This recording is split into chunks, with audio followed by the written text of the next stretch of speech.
Close your eyes for a moment and forget the world around you. Forget the numbers, the odds, the tickets, for none of these matter. You are not here to win the lottery by chance.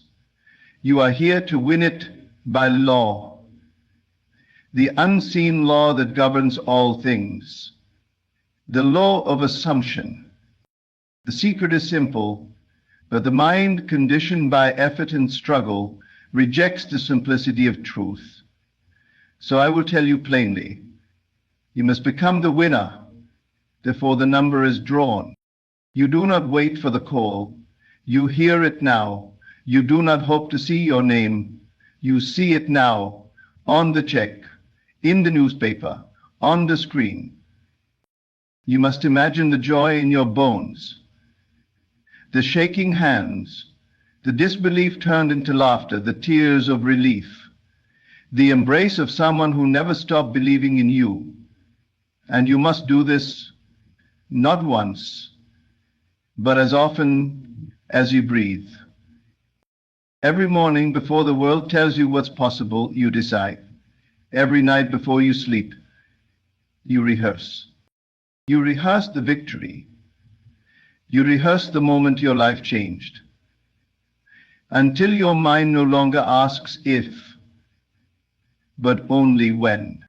And then you let go. You do not chase it. You do not beg for it. You do not watch the results with trembling fingers. You walk forward in quiet certainty, knowing the result is already yours. And while others scoff, while others speak of chance and randomness, you remain silent, because you know what they do not, that your reality bends not to odds, but to inner conviction. The world responds to the image you hold inside. When that image is strong enough, when it's realer than what you see outside, the world must conform. So what do you do now? You close your eyes. You see it. You feel it. You believe it. And then you wait, not in fear, but in quiet power.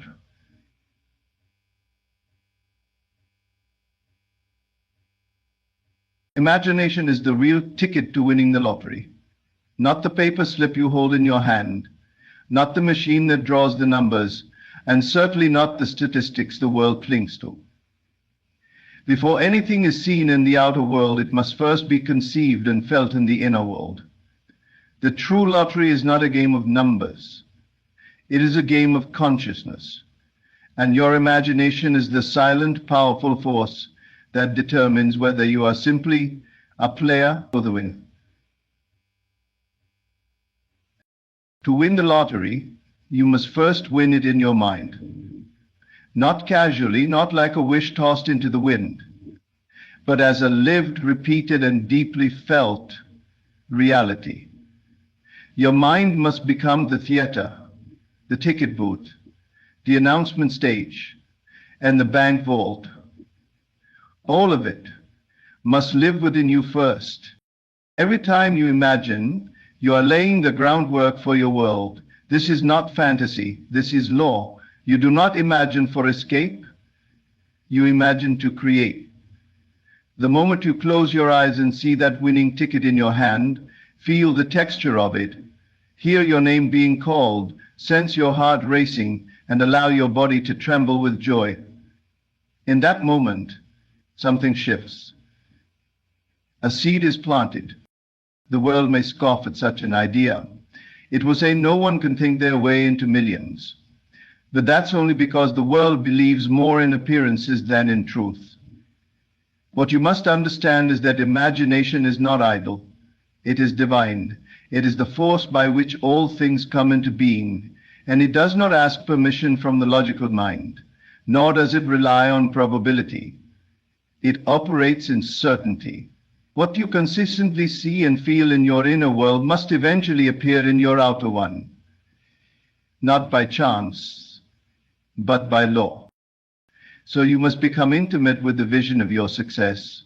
You must rehearse it not in desperation, but in delight. Play the scene in your mind again and again. Your numbers being read aloud, the stunned silence before the eruption of joy, the moment you realize nothing will ever be the same. Feel the warmth of that moment in your chest. Let the tears of relief well up. Allow the smile that you've been holding back to break free. That scene, repeated often and with sincerity, becomes the new pattern your subconscious accepts as truth. And once accepted, it begins to move everything around you to match it.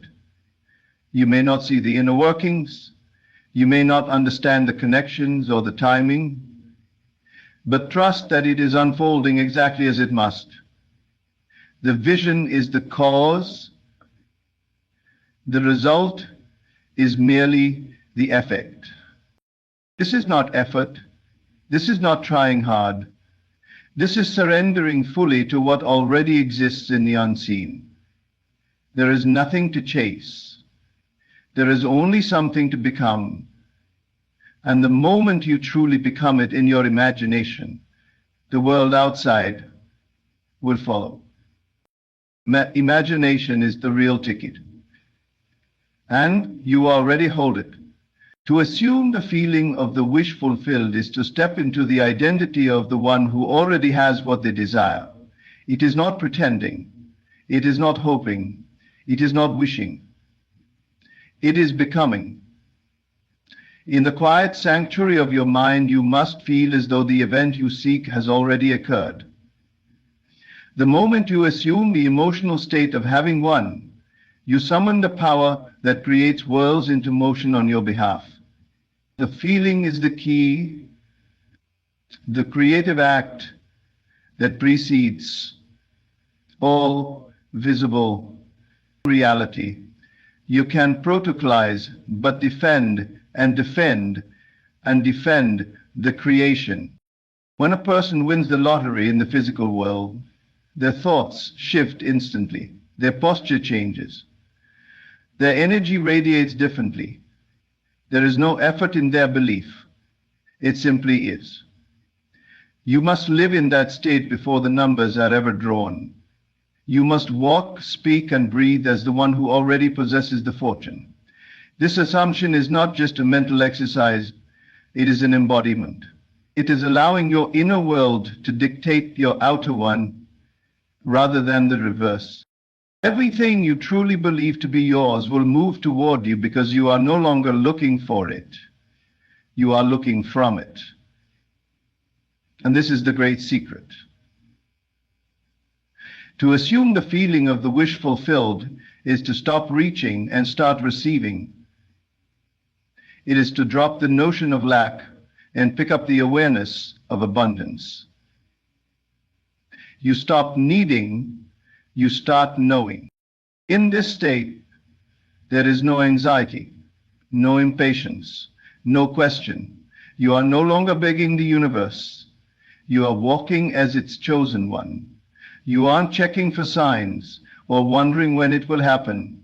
You are living in the moment after the miracle. You speak from that place. You make decisions from that place. You align your energy with the version of yourself who already received the blessing. Your senses may say otherwise. The bank account may still reflect yesterday's balance, but the world of senses is slow to catch up. Reality does not lead your inner state. It follows it. What you feel deeply and consistently becomes the blueprint for your physical world. The feeling creates the fact, not thought alone, not words alone, but feeling, the rich, vivid, undeniable experience within. And so you must create that feeling deliberately. Begin with a scene that implies the wish is fulfilled. It need not be grand.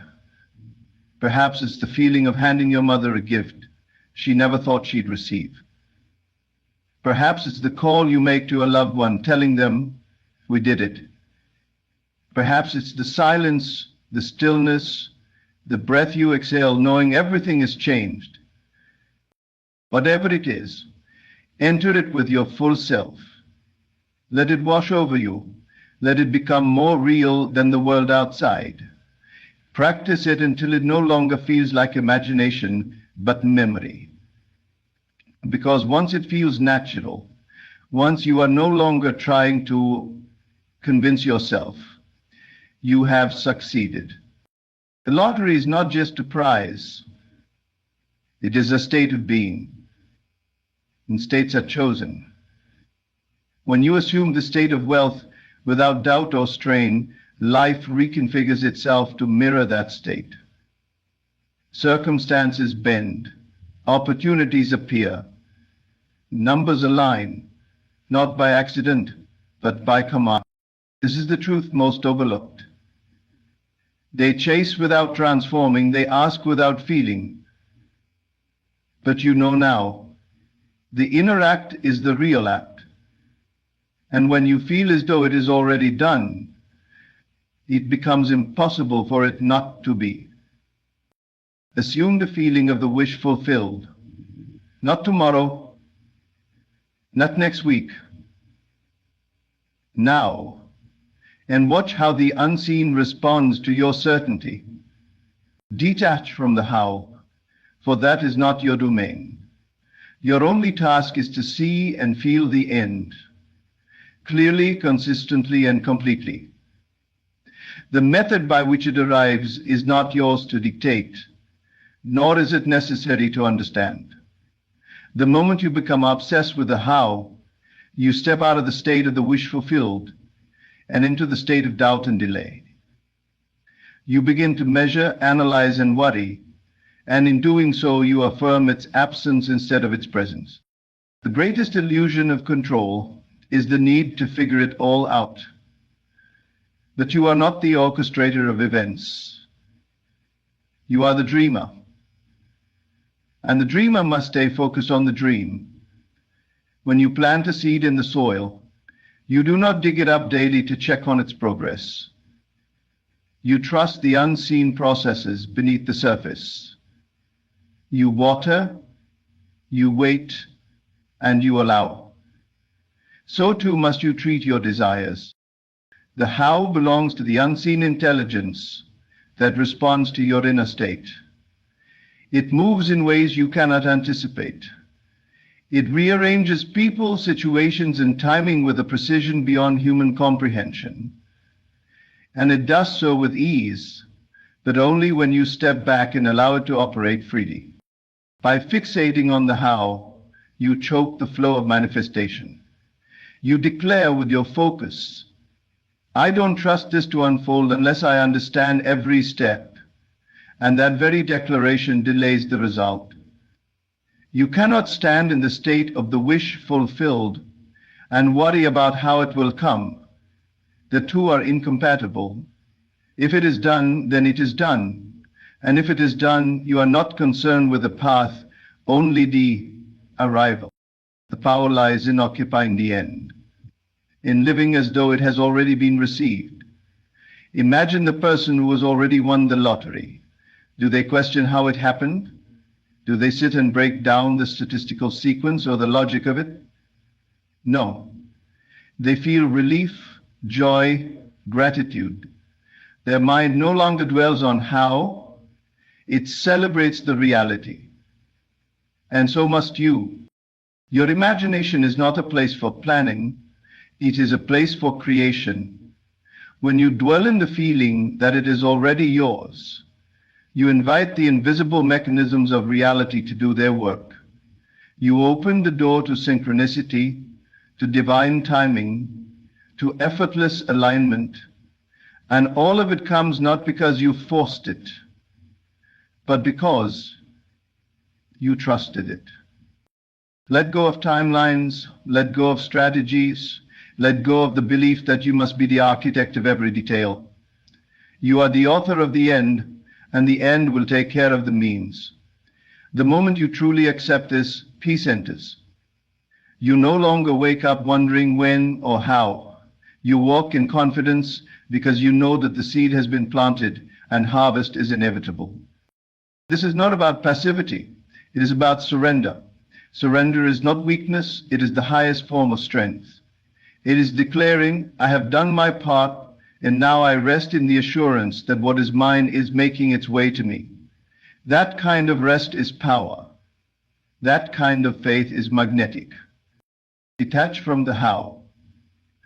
Release your grip on the process. Your certainty in the outcome is what matters. Your clarity, your imagination, your emotional alignment, that is the real work. Everything else is secondary. When you let go of the how, you invite miracles. You allow the impossible. You free yourself from limitation. And most importantly, you live in the truth that what you desire already exists, and the path to it is unfolding perfectly, silently, and without your interference. Repetition imprints reality. This is not merely a phrase. It is a law of mind. Whatever image you consistently return to, whatever feeling you habitually embrace, becomes the dominant tone of your being. And what becomes dominant within must express itself without. The scene you hold most often in your imagination will form the foundation of your experience.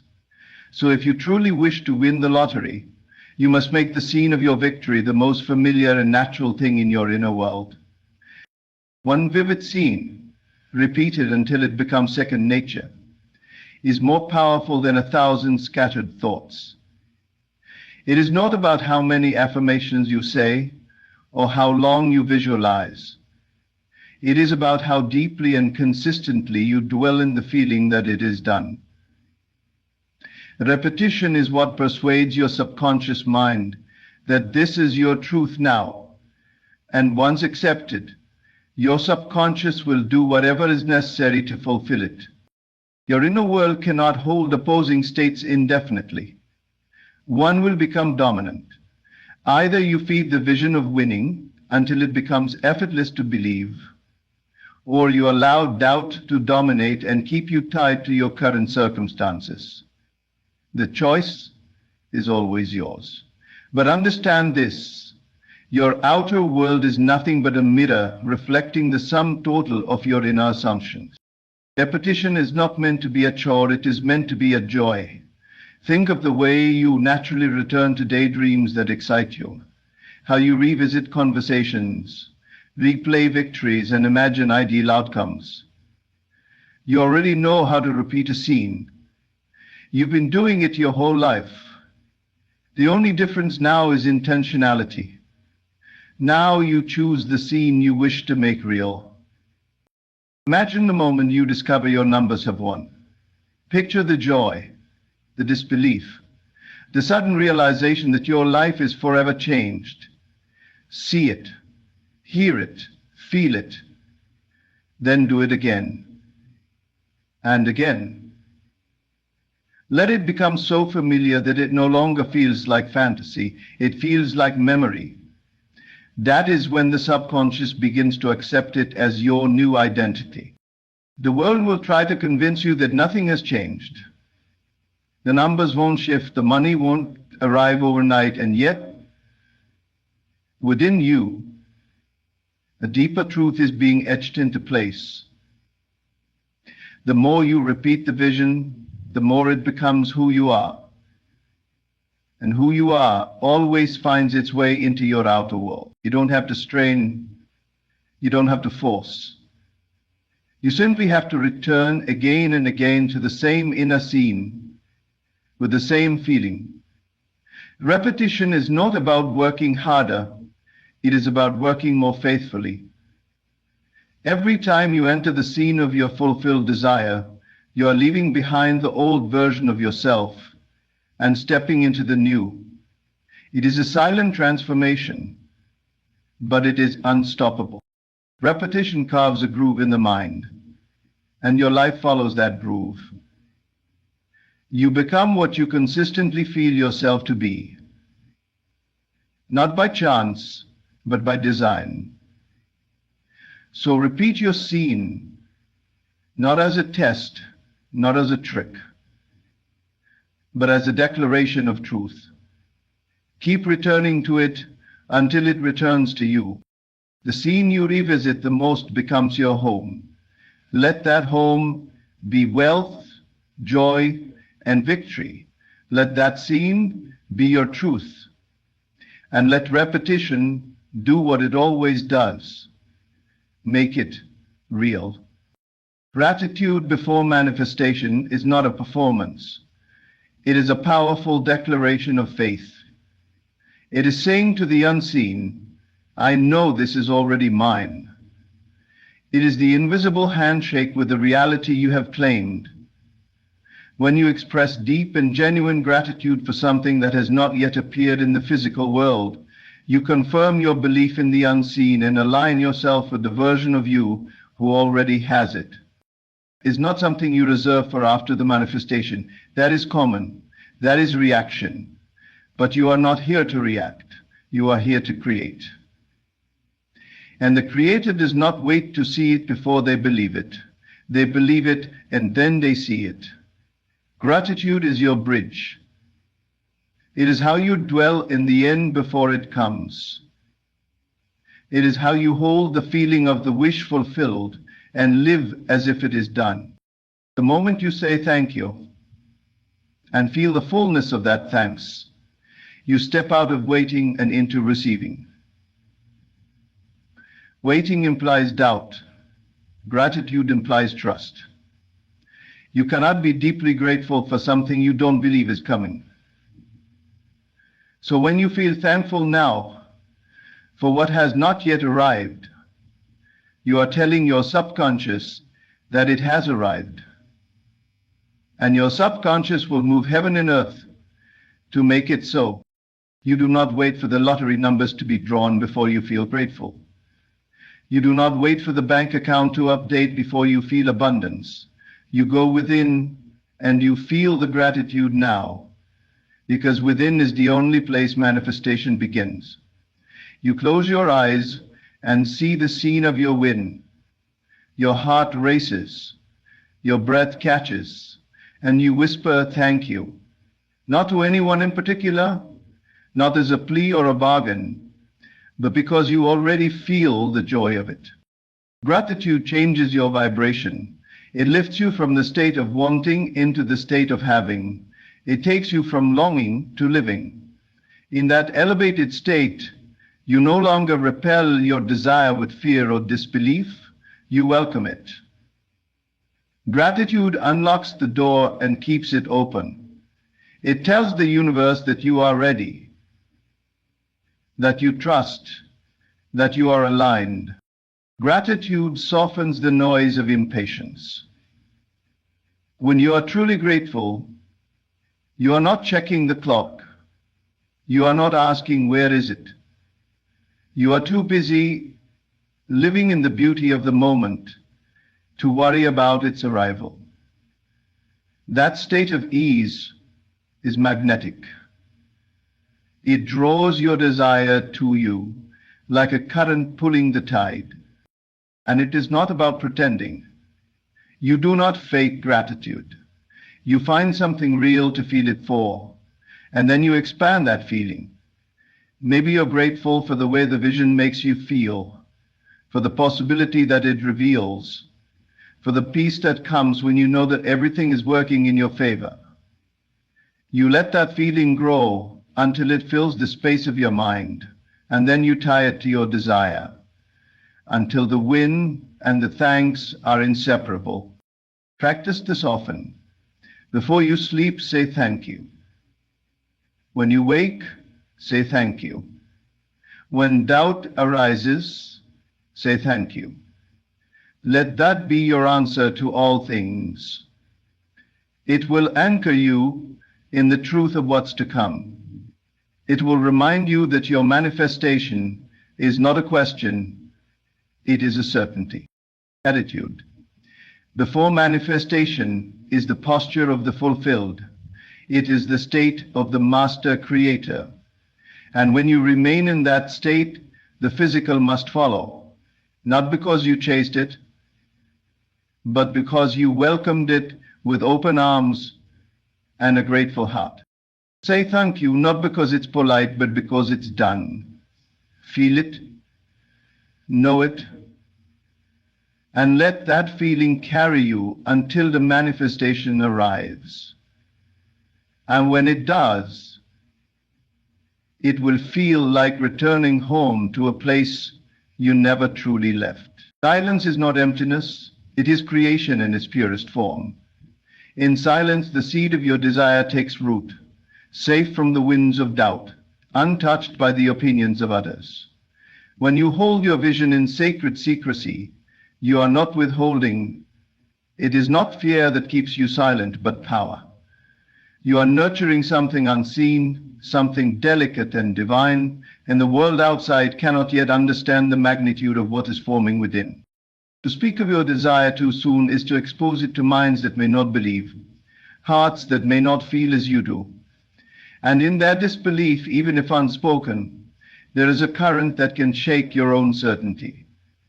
Not because they hold power over you, but because your creation is still tender. A sprout needs time beneath the soil before it can face the sky. You are not hiding your vision, you are honoring it. You are choosing to protect its purity until it is strong enough to stand. You do not need to explain, justify, or convince anyone. That is not your task. Your only responsibility is to dwell within the feeling of the wish fulfilled, to remain in that state regardless of appearance. And in doing so, you guard your inner world from interference. The silence is where the alchemy happens. It is where your imagination weaves reality. It is where the impossible becomes possible. And no one but you needs to witness it. The power is not in what you tell others. The power is in what you tell yourself when no one is watching. And the more sacredly you treat your desire, the more deeply it takes root. Every time you resist the urge to speak of your desire, you strengthen your inner world. You affirm that you do not need validation. You do not need agreement. You are not waiting for the world to believe in your vision. You already do. And that belief, kept pure and undisturbed, is what brings it to life. It is tempting to speak, especially when the vision is exciting, when it feels real, when you want others to see what you see. But remember, most people cannot see beyond their senses. They believe in what is, not in what could be. And so their words, even if well-meaning, can carry doubt. Doubt is subtle. It does not always come as opposition. It comes as concern, as logic, as realism. But none of these belong in the realm of the unseen. None of them help the seed grow. Silence is trust. It is saying, I believe so deeply in this, I don't need to share it to prove it's real. It is a form of reverence. You are building a world within, and until it is fully formed, you let no one in. The silence is the womb. It is where your creation is safe, nourished by your focus, warmed by your feeling. And when the time is right, when the manifestation is visible, there will be no need for explanation. The results will speak for themselves. Then and only then can you share if you choose. But until then, hold your vision close. Guard it with love. Speak to it in quiet moments. Let your imagination be the only audience it needs. You are not alone in the silence. The entire universe moves in stillness. The greatest transformations happen quietly. Seeds do not shout as they grow. Stars are born in silence. And your manifestation is no different. Respect the process. Stay quiet. Stay faithful. And watch as the unseen becomes seen, not through words, but through unfolding. The secret to winning the lottery or manifesting anything you deeply desire is not in the numbers, but in the consciousness. You are not here to chase results. You are here to awaken to the truth that all things begin and end in the imagination. When you dare to assume the feeling of already having it, when you detach from how it will come, when you repeat the scene until it feels like home, when you give thanks before the world gives you proof, and when you keep your vision sacred in silence, you are no longer wishing, you are creating. This is not about luck. This is about law. The inner world is the only reality, and when you change it, the outer must follow. So hold fast to your vision. Trust the unseen. Let go of the need to be understood, and instead understand the power you carry. You are not at the mercy of chance. You are the source. You are the winner, long before the results are drawn. Thank you for listening. Thank you for believing. Now go within, life from the end, and let life catch up to your imagination. It's already yours.